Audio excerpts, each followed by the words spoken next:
Au nom du Père, du Fils et du Saint-Esprit. Amen. La paix de Jésus soit dans votre maison, sa paix et sa joie. Alléluia. Nous lisons le Saint-Évangile selon Saint Luc, chapitre 11, versets 29 à 32. Comme la foule devenait plus nombreuse, Jésus se mit à dire : « Cette génération est une génération mauvaise. Elle peut chercher un signe. On ne lui en donnera pas d'autre que le signe de Jonas. Tout comme Jonas a été un signe pour les habitants de Ninive, le Fils de l'homme aussi le sera pour cette génération.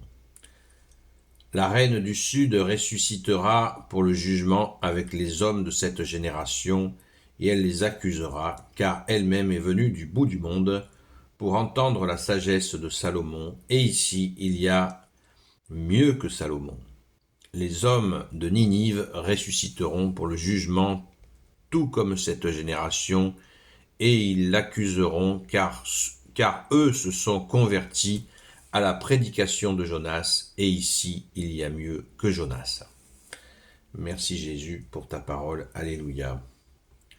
Alors on va lire l'exégèse. Jésus se réfère à l'histoire de Jonas. Les Ninivites étaient de grands pécheurs, et ils n'avaient pas reçu d'autre signe divin que la venue de Jonas, qui les invitait à se repentir. Les contemporains de Jésus se croyaient bons, et ils ne se rendaient pas compte que le moment de se repentir était venu également pour eux. Jésus reprend l'image traditionnelle d'un jugement collectif où chacun s'excuse en montrant que d'autres ont fait pire que lui. Le texte grec dit « la reine du Sud se lèvera ». Le verbe « se lever » a ici un double sens. La reine du Sud sera le témoin à charge qui se lève pour accuser. Mais aussi le verbe « se lever » est l'un de ceux que le Nouveau Testament utilise pour dire « ressusciter ». Elle ressuscitera avec cette génération. Jonas, vous savez, Jonas, le prophète Jonas, c'est celui qui a séjourné dans le ventre du poisson. Il est monté sur un bateau, le bateau a fait naufrage. Enfin, non, le bateau n'a pas fait naufrage, ils l'ont jeté à l'eau. Les marins l'accusaient de leur porter la poisse, et ils l'ont jeté à l'eau. Il s'est fait engloutir par un poisson. Il est resté, ça c'est dans l'Ancien Testament, il est resté 3 jours dans le ventre du poisson, et il a été rejeté par le poisson. Et il a été à Ninive faire sa mission de prophète, les mettre en garde contre les désordres, les péchés des Ninivites qui étaient montés jusqu'aux cieux, tellement ils étaient mauvais. Donc il est venu leur dire de se repentir.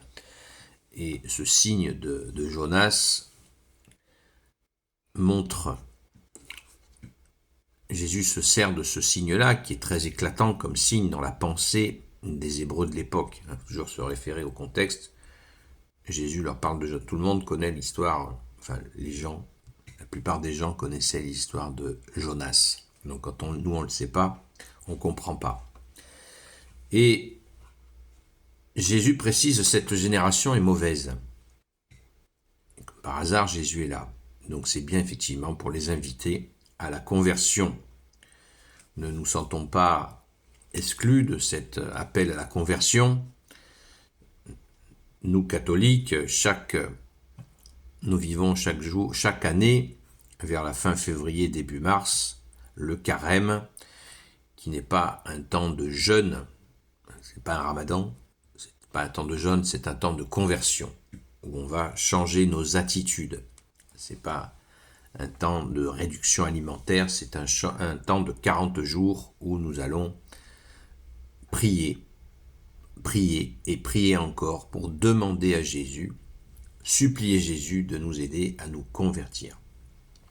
Et ce temps est un moment de grâce, à tel point que, à l'époque, il était réservé, quand il a été imaginé pour les pécheurs, qui avaient vraiment des gros péchés. Donc les gens étaient mis en quarantaine pour expier leurs péchés. Ils étaient exclus des communautés et mis en quarantaine et ils revenaient après.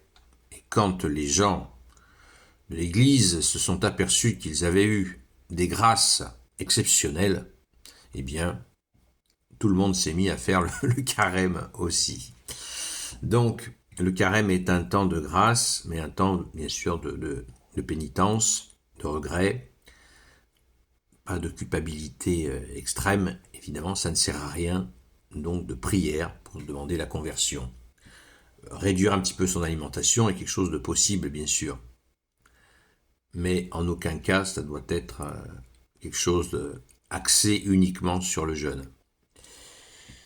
Prenons un exemple simple, quelqu'un qui a de la colère, en début de carême, il dit à Jésus, ben voilà, Jésus, s'il te plaît, délivre-moi de cette colère qui me prend à chaque fois. Et pendant 40 jours, cette personne va prier, et la grâce sera certainement au rendez-vous à la grâce de Jésus. Donc, cette génération est mauvaise, vous voyez, appel à la conversion. Quand nous recevons justement cette croix avec des cendres, les cendres des rameaux de l'année précédente, il nous est dit exactement ce que Jésus a dit, convertissez-vous et croyez en la bonne nouvelle. Voilà, conversion. Là, Jésus ne parle que de ça, que de la conversion. Cette génération mauvaise qui veut un signe, il voulait un signe, donc vous n'aurez pas de signe. Déjà, Jésus le dit à plusieurs reprises, il y a plus que Salomon, il y a plus que Jonas. Ici, il y a plus que Salomon, il y a plus que Jonas, ça veut dire, vous avez devant vous le Messie, l'unique Messie que vous attendez depuis 400 ans, il est sous votre nez. Donc c'est l'occasion de vous repentir et d'accueillir la bonne nouvelle que tu es Jésus. L'évangile veut dire bonne nouvelle. Alléluia. Gloire éternelle soit au Père et au Fils et au Saint-Esprit, maintenant et toujours, et pour l'éternité. Amen. Ô Jésus, toi qui peux tout et qui portes tout, je te confie toutes celles et ceux qui regarderont cette vidéo, ainsi que leurs proches, selon ta seule volonté, ô Jésus. Sainte Marie, Reine des cieux, toi l'Immaculée Conception, toi qui écrases le serpent, toi qui es la lune sous tes pas, toi notre Mère, Notre-Dame. Saint Joseph, toi le juste et le saint, toi le sage, toi la terreur des démons, toi le saint gardien de la Sainte Église catholique apostolique. Sainte Marie-Madeleine, notre chère sainte patronne, et vous tous les saints et saintes amis de toi Jésus, Saint Michel Archange, Saint Gabriel Archange, Saint Raphaël Archange, et vous tous les anges qui servez Jésus, je vous confie toutes celles et ceux qui regarderont cette vidéo, ainsi que leurs proches, selon ta seule volonté, ô Jésus. La paix de Jésus soit dans votre maison. Je vous donne rendez-vous à ce soir, 20h, 22h, de 20h à 22h, sur la chaîne Seul Jésus Sauve, sur TikTok, à la grâce de Jésus. À très vite. Et surtout, convertissons-nous. À très vite.